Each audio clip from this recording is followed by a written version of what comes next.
Kelli drove up the road leading to the White Cloud Retreat Center, looking forward to taking a yoga and meditation class from Zen Master Scott to try and get rid of some of the stress she was feeling. The last few months are catching up with me. What with the holidays and the 2 murders in the Cedar Bay area that I helped Sheriff Mike solve, I can just imagine how busy the next few weeks are going to be while I try to find the time to put the final touches on our wedding plans. It's only 3 weeks away. I am so ready for this class. This is my wedding gift to myself, weekly yoga classes. She smiled, thinking of the wedding present that her fiancé Mike had given her. He was the local county sheriff, and after she'd helped him solve the recent Jeff Black murder case, he'd given her a little female yellow Labrador retriever puppy.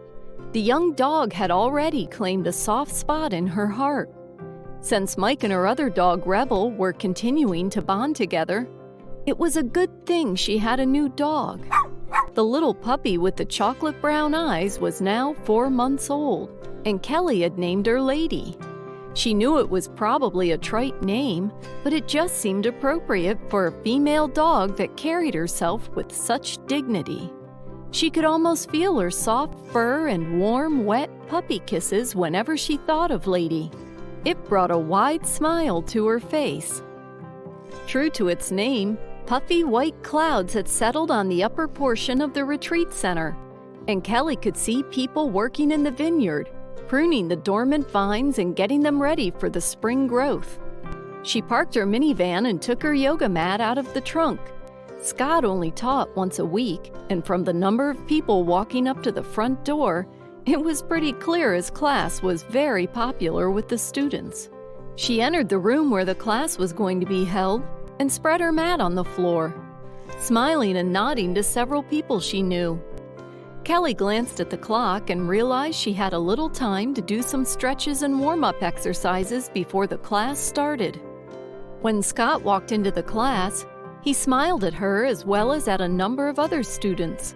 Kelli had taken classes over the years from Scott, and they shared a mutual love of food. He occasionally stopped by the coffee shop she owned, Kelli's Koffee Shop, and when he did, he usually brought her a bottle of White Cloud Pinot Noir wine from the center's vineyard. Scott was one of the most admired and sought-after Zen masters in the United States. People came from all over the country to take seminars from him or be a part of the residential training programs he conducted several times a year.